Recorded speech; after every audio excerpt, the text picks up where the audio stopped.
Halo guys, sebelum lanjut jangan lupa subrek. 10 meter, 9 meter, 8 meter, 7 meter.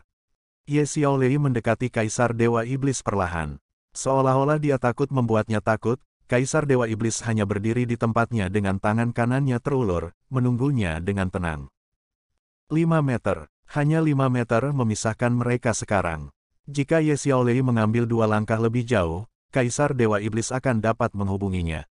Saat ini, dia tampak lebih kehilangan dari sebelumnya, seolah-olah dia tidak bisa melihat apa yang ada di hadapannya.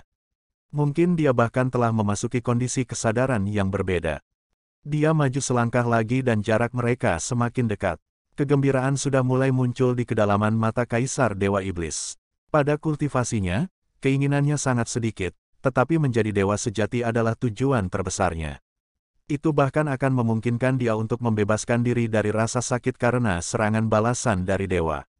Akibatnya, emosinya yang sebenarnya muncul di matanya. Namun, pada saat itulah jantung Kaisar Dewa Iblis berdetak kencang. Secara naluriah, dia melangkah maju dan meraih Ye Xiaolei dengan tangan kanannya. Itu juga dalam contoh bahwa tatapan hilang Ye Xiaolei tiba-tiba menjadi jelas. Itu dipenuhi dengan kebencian yang mendalam. Sosok putih transparan muncul di depan Ye Xiaolei tanpa peringatan apapun. Dia bahkan memiliki aura kehidupan khusus Ye Xiaolei. Kaisar Dewa Iblis jelas akhirnya meraih sosok tembus pandang itu. Apa yang dia tangkap adalah tinju. Cahaya gemerlap yang tak terlukiskan tiba-tiba melonjak dari dada sosok itu. Kaisar Dewa Setan hanya merasa bahwa dia menghadapi langit berbintang yang tak terbatas, di mana setiap bintang bersinar seterang mungkin. Cahaya itu tidak ada habisnya dan kekuatan besar itu seolah menerangi semua kegelapan yang dimilikinya. Karena semuanya terjadi terlalu tiba-tiba dan bahwa Kaisar Dewa Iblis telah lengah karena dia sudah dekat dengan apa yang diinginkannya begitu lama, Kaisar Dewa Iblis tidak bisa melawan. Dia hanya melepaskan tinjunya dan menyilangkan tangannya di depannya untuk melindungi dirinya sendiri. Cahaya putih yang kuat bersinar, membentuk bola cahaya putih besar di antara sosok itu dan Kaisar Dewa Iblis. Prasasti ungu mengalir di atas lengan Kaisar Dewa Iblis yang disilangkan dan kegelapan murni tidak menghasilkan sama sekali. Itu benar-benar memblokir serangan dari cahaya keabadian sepenuhnya. Karena tidak ada jalan ke depan, cahaya putih hanya bisa melonjak ke atas. Itu melesat lurus ke atas dan pada dasarnya menabrak segel Kaisar Dewa Iblis dengan segera. Dengan ledakan besar, itu dengan cepat menyebar keluar di bawah segel. Bahkan dengan kekuatan besar Kaisar Dewa Iblis, sebagian besar segelnya benar-benar retak. Retakan menyebar dengan cepat dan sepertinya bisa runtuh kapan saja. Sekarang, Kaisar Dewa Iblis bisa melihat sosok putih dengan jelas. Dia adalah seorang pria yang ditutupi baju besi putih transparan. Dia mengenakan mahkota di kepalanya dan wajahnya tertutup topeng. Aura yang kuat benar-benar menekannya ke titik di mana rasa dingin menjalari tulang punggungnya. Aspek yang paling menakutkan adalah domain lawannya. Kaisar Dewa Iblis telah mengembangkan kekuatan kegelapannya secara ekstrim, tidak hanya murni dan luas, ia memiliki tekanan yang tak tertandingi. Namun, melawan cahaya putih, kegelapannya gagal mendapatkan keuntungan sama sekali.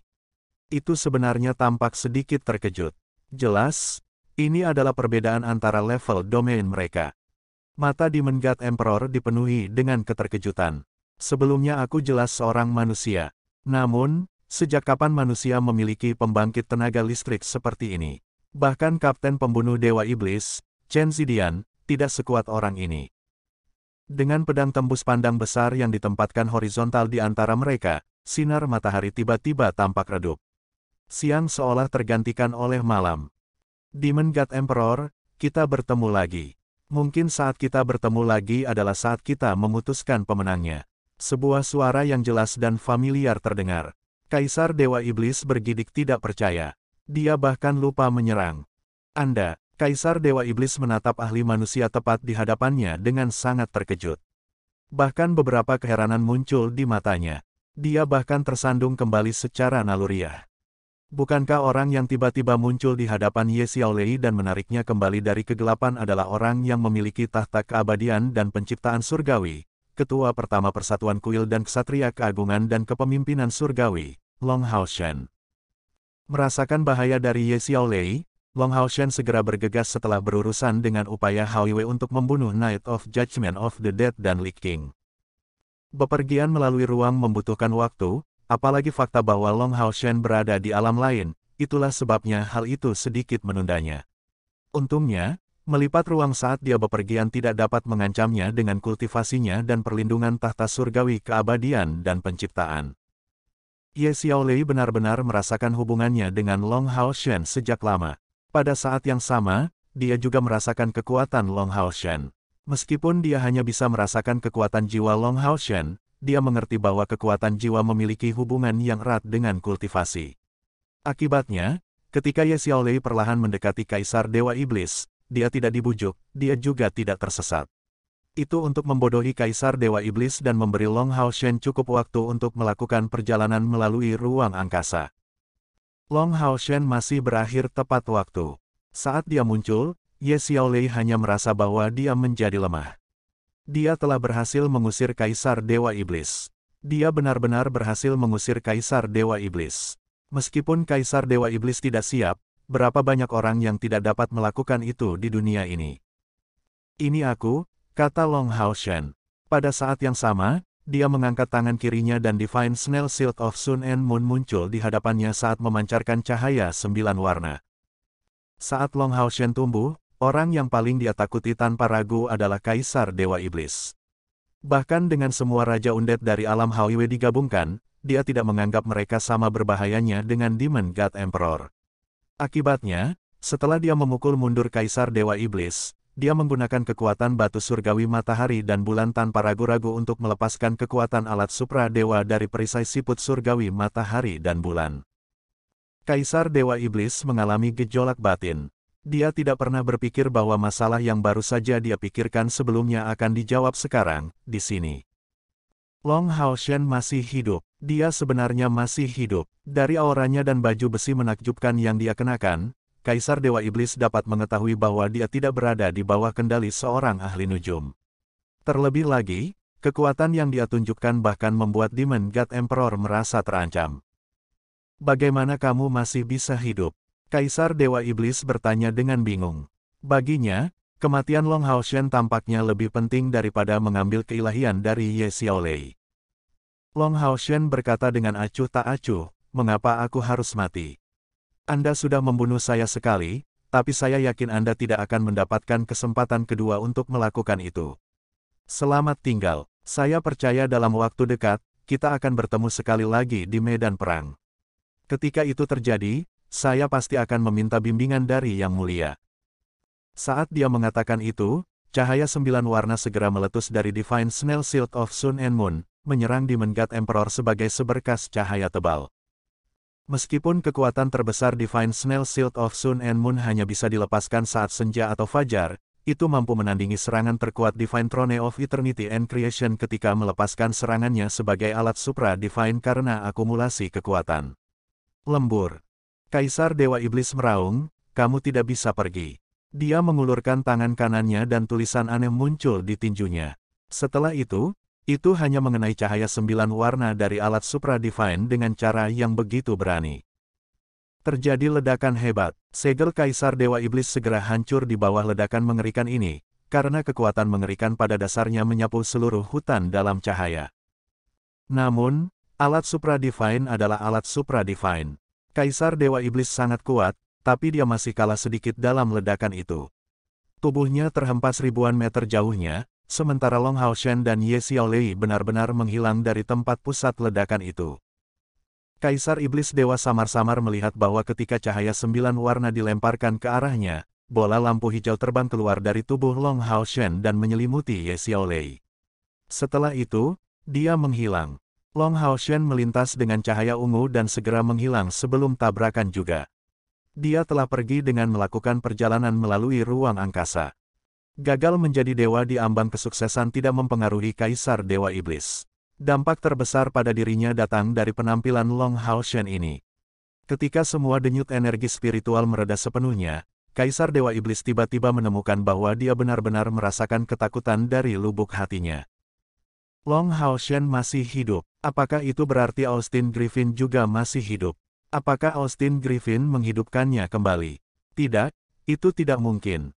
Kekuatan yang baru saja dia gunakan tidak ada hubungannya dengan Austin Griffin. Tapi dia hanya menghilang selama beberapa tahun, jadi bagaimana kultivasinya menjadi begitu kuat? Apakah baju besinya adalah tahta keabadian dan penciptaan surgawi yang tidak pernah mengenali siapapun dari kuil ksatria? Dan perisai itu, seharusnya menjadi alat supra divine juga. Dengan dua alat supra divine, Long Hao Shen benar-benar memiliki hak untuk menantangnya. Kaisar Dewa Iblis menarik napas dalam-dalam untuk menenangkan dirinya. Dia perlu berpikir dengan hati-hati. Mengangkat kepalanya, dia melihat ke arah Southern Mountain Pass. Dia sudah bisa merasakan bahwa pembangkit tenaga manusia telah menemukan gangguan di sini dan sedang menuju. Jika dia mendapatkan Ye Xiaolei, mungkin dia bisa membunuh semua manusia yang datang ke sini karena suasana hatinya sedang baik, tapi dia tidak mau membuang waktu sekarang. Dengan lambaian tangan kanannya, seberkas cahaya ungu melayang di hadapannya dengan tenang. Dengan sekejap, Kaisar Dewa Iblis memasuki seberkas cahaya ungu dan mulai melintasi ruang angkasa. Dibandingkan dengan kepanikan yang dirasakan Kaisar Dewa Iblis, Ye Xiaolei saat ini mengalami sesuatu yang sama sekali berbeda, karena dia terkejut menemukan bahwa dia benar-benar datang ke tempat yang mirip dengan surga ilusi, sebuah dunia yang tidak pucat jika dibandingkan dalam hal daya hidup. Kerumputan membentuk karpet hijau di tanah saat pepohonan berdiri seperti hutan. Aura kehidupan yang bisa dia lihat langsung dengan matanya mengalir melalui tanaman hijau tanpa batas. Mendarat di tanah, Ye Xiaolei merasakan bahwa semua tanaman di sekitarnya sepertinya menyambutnya, untuk kegembiraan dan kejutannya. Terlepas dari di mana ini, dia merasa itu sangat intim. Aura alam memungkinkan dia untuk menjadi bagian dari itu segera. Sebagai dewa yang ditinggalkan Dewi Alam di dunia manusia, dia pada dasarnya adalah bagian dari Sang Dewi. Meskipun ini adalah tempat yang berbeda, aura kehidupan tetap sama. Selamat datang di dunia Eastern, gadis kecil yang lucu. Sebuah suara kasar terdengar. Setelah itu, sosok hijau muncul dari seberkas cahaya hijau, tersenyum padanya. Sosok hijau itu sebenarnya setinggi Ye Xiaolei. Ye Xiaolei bisa merasakan kekuatannya dan dia juga bisa merasakan aura kehidupan yang padat darinya. Dunia Eastern, apakah ini dunia lain? Ye Xiaolei bertanya dengan heran. Apakah ini alam yang sepenuhnya milik alam? Raja Eastern mengangguk, kamu bisa menyebutnya alam lain. Aku sangat menyukai auramu. Ini sangat mirip dengan aura tuanku. Ini jauh lebih lemah, tapi lihat, semua yang ada di sini sangat menyukaimu. Saya Raja Eastern, penguasa tempat ini. Anda dipersilakan untuk tinggal. Raja Eastern benar, Anda dipersilakan untuk tinggal. Dengan sekejap, Long Hao Shen muncul di samping Ye Xiaolei setelah melepas armornya. Dia menatapnya dengan lembut. Ye Xiaolei menatap Raja Eastern, sebelum melihat Long Hao Shen, di mana ini? Long Hao Shen berkata, ini adalah alam keabadian di dalam tahta surgawi keabadian dan penciptaan. Itu bisa disebut dunia Eastern. Hanya ada aura alam dan kehidupan di sini. Saya pikir Anda akan menyukainya, kan? Ye Xiaolei mengangkat kepalanya untuk melihat Long Hao Shen. Dia berkata dengan lembut, terima kasih telah menyelamatkanku. Long Hao Shen tersenyum, kamu tidak perlu berterima kasih padaku. Seharusnya aku yang berterima kasih padamu. Jika bukan karena bantuanmu, setidaknya aku sudah mati 2 kali. Entah itu saat Cair dikepung saat dia terbangun atau saat aku dibunuh oleh Kaisar Dewa Iblis, itu semua karena bantuanmu kami berhasil bertahan. Khususnya dengan waktu yang terakhir, jika bukan karena bimbingan Anda, Cair mungkin tidak akan bisa mendapatkan menara keabadian untuk meminta Elux untuk menghidupkan kembali saya. Di masa lalu, ketika Long Hao Shen bertemu dengan Ye Xiaolei di Illusory Paradise, aura ahli nujumnya menghadapi tingkat penolakan tertentu dari Ye Xiaolei. Namun, bagaimanapun juga, dia adalah Scion of Light, jadi Ye Xiaolei masih membuat perjanjian dengannya. Fakta ini disebut gotong royong. Perjanjian tersebut memungkinkan mereka untuk merasakan aura satu sama lain. Jika salah satu dari mereka dalam bahaya, yang lain bisa membantu mereka. Dalam 2 kali terakhir bahwa Ye Xiaolei telah membantu Long Hao Shen, itu untuk menyembuhkan dia dan menstabilkan luka-lukanya, karena dia tidak mahir dalam pertempuran. Sekarang Long Hao Shen akhirnya membalas budi ketika Ye Xiaolei menghadapi bahaya terbesar. Dia juga membawanya ke tempat yang aman. Ada noda kesedihan di mata Ye Xiaolei. Dia melihat sekeliling dan tiba-tiba mengatakan sesuatu yang mengejutkan Long Hao Shen, tidak peduli betapa bagusnya tempat ini bukan rumahku. Saya tidak termasuk dalam ranah ini. Long Hao Shen, saya ingin menjadi kompor spiritual Anda.